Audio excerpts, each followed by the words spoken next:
माफ करना क्यों जरूरी है? इसलिए क्योंकि माफ करने से हमें अंदर का सुकून मिल जाता है और अल्लाह रब्बुल इज्जत माफ करने वाला है और माफ करने वालों को ही पसंद फरमाता है। इसलिए माफ करना जरूरी होता है। तो एक दूसरे के लिए थोड़ी सी सॉफ्टनेस रखिए और एक दूसरे को माफ करना सीखिए। ये नहीं होता कि आप हर वक्त जिद में रहें और आप ये कहें कि उसने आंख उठा के मेरी तरफ देखा तो अब मैं उसकी आंखें निकाल दूंगी।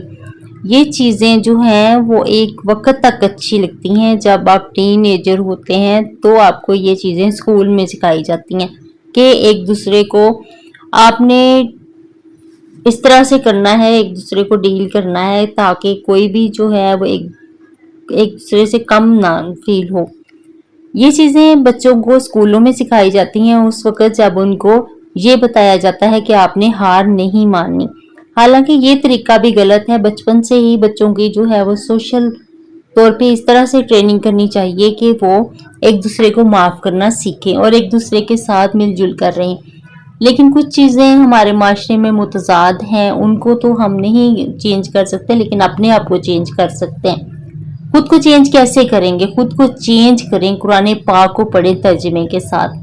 अगर तर्जमे के साथ नहीं पढ़ सकते तो वैसे ही 2 रुकू रोजाना पढ़ें ताकि आपका दिल नरम हो जाए। अल्लाह का कलाम है, वो खुद ब खुद ही आपको जो है वो नरम करेगा। जब आप नरम हो जाएंगे तो खुद ब खुद सोचना शुरू करेंगे कि भाई अगर मैं कुरान पाक पढ़ रही हूँ तो मेरे सारे लोगों के साथ रिलेशन अच्छे क्यों नहीं है, मैं लोगों के साथ मिलजुल कर क्यों नहीं रहती, मैं दूसरों के ऊपर हर वक्त तनकीद क्यों करती रहती हूँ, मैं दूसरों को हर वक्त हकीर क्यों समझती रहती हूँ और फिर मैं सिर्फ अपनी शर्तों पे ही क्यों जिंदा रहना चाहती हूँ। बहुत सारी ऐसी चीजें होती हैं जो हम में होती हैं लेकिन हम उन चीजों को एक्सेप्ट नहीं करते।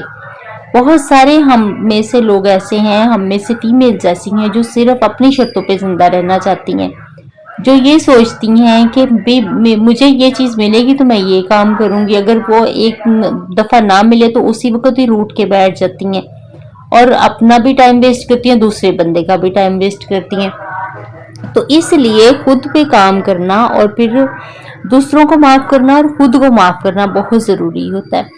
सबसे पहले तो इंसान खुद को ही माफ कर सकता है क्योंकि हम सारा दिन में बहुत सारी गलतियां करते हैं। सारा दिन में हम कभी किसी के बारे में बदगुमानी रखते हैं, कभी किसी के साथ ऊंची आवाज में बात करते हैं, कभी किसी का बुरा चाहते हैं। तो उस सूरत में हमें खुद को माफ करना होता है क्योंकि यही वो चीज है कि हमने खुद पर जुल्म किया। जब हम किसी का बुरा सोचते हैं तो हमारा बुरा होता है, जब हम किसी का अच्छा सोचते हैं तो हमारा अच्छा होता है। यही लॉ ऑफ अट्रैक्शन है, यही लॉ ऑफ कुरान है, यही लॉ ऑफ अल्लाह है। अल्लाह ताला ने यही तरीका रखा है कि जो जैसा गुमान करेगा मैं उसको वैसा ही उसके साथ पेश आऊंगा और जो जो चाहेगा वो वैसा ही पाएगा, जो जैसा करेगा वैसा ही भरेगा। तो उस चीज को हम समझते नहीं है। हम ये समझते हैं कि भी मैंने उसका बुरा कर लिया, मेरा तो बुरा हुआ नहीं, वक्त का इंतजार करते हैं। तो वक्त का इंतजार करने की बजाय खुद को चेंज कीजिए क्योंकि जब वो वक्त आता है तब भी आप नहीं समझते। तब हम ये कहते हैं कि मैंने तो कभी किसी का बुरा नहीं किया, फिर मेरे साथ पता नहीं क्यों बुरा हो गया।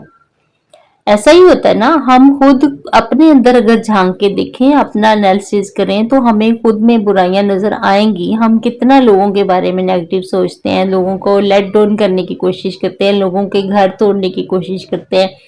हम ये चाहते हैं कि बस हम ही खुश रहें, बाकी कोई और खुश ना रहे। तो काइंडली इस चीज से निकलिए और अपने आप को संवारिए। तो बात मैं कर रही थी माफ करने की। तो माफ करने के लिए जरूरी ये है कि पहले आप अल्लाह ताला के सामने झुक जाइए। हम आज दुआ करेंगे, ठीक है? दुआ कैसे कर रही है? बाकायदा दुरूद पाक पढ़िए। दुरूद पाक पढ़ने के बाद आप अपना रब्बना आतिना फिद दुनिया हसनतुम व फिल आखिरति हसनतुम व किना अज़ाबुन नार व किना अज़ाबुल कब्री व किना अज़ाबुल हश्री व किना अज़ाबुल मीज़ान, ये दुआ 3 दफा पढ़ेंगे। उसके बाद आपने जो जो दुआएं आपको ज़ुबानी याद हैं, अरबी की दुआएं वो कर लें।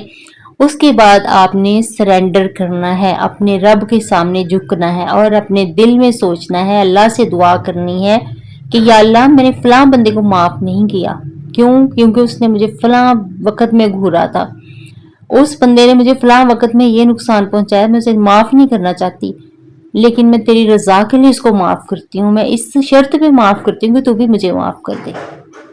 हालांकि बंदे की और अल्लाह की शर्त बनती नहीं है, लेकिन अल्लाह फिर भी ये कहता है कि तुम एक कदम मेरी तरफ बढ़ाओ तो मैं तुम्हारी तरफ 10 कदम बढ़ाता हूँ। तो अपने पहले अना को मारिए तो सही, चले शर्त लगा के ही मारिए, उसके बाद आहिस्ता आहिस्ता आगे मजीद चेंजेस आप में आएंगे।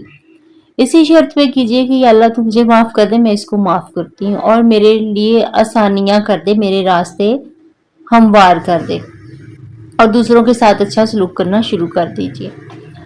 जब आप लेट गो कर देंगी, जब आप माफ कर देंगी, तो फिर अल्लाह आपको माफ कर देगा। फिर अगला स्टेप है, आपने वहीं पे बैठे बैठे अल्लाह से दुआ करनी कि या अल्लाह जिन लोगों का मैंने दिल दुखाया है वो भी मुझे माफ कर दें, मैं उनसे भी माफी मांगती हूँ। और अगर आप माफी मांग सकती हैं बनफ्से नफीस उनसे जाके, फिर आप उनसे जाती तौर पर माफी मांग लें, और अगर आप नहीं मांग सकती तो अल्लाह के वसीले से माफी मांग लें। उनसे कहें कि मैं आपसे अल्लाह के वसीले से माफी मांगती हूँ कि अल्लाह मैं फलां बंदे से माफी मांगती हूँ, और या अल्लाह तो उसके दर्जात बुलंद कर दे, या अल्लाह उसके लिए आसानियां कर दे, लेकिन उसके दिल में मेरे लिए रहम डाल दे, मैंने उसके साथ जो ज्यादती की थी वो उस ज्यादती को भूल जाए, उसका अजाला कर दे, और उसका दिल जो है मेरी तरफ से साफ कर दे। और जब नेक्स्ट टाइम आप उस बंदे से मिलें तो फिर ऐसे मिलें जैसे कुछ हुआ ही नहीं था, पुरानी बातों को मत दोहराएं और अच्छे तरीके से उससे मिलें,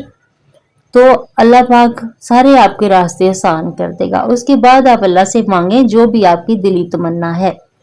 फिर एंड में आपने दुरूद पाक पढ़ना है और दुआ का इख्तिताम कर देना है। इंशाल्लाह अगर आप 10 दिन भी रोजाना ये चीज अपना लेना तो आप देखिए कि आपकी जिंदगी में कैसी तब्दीली आती है।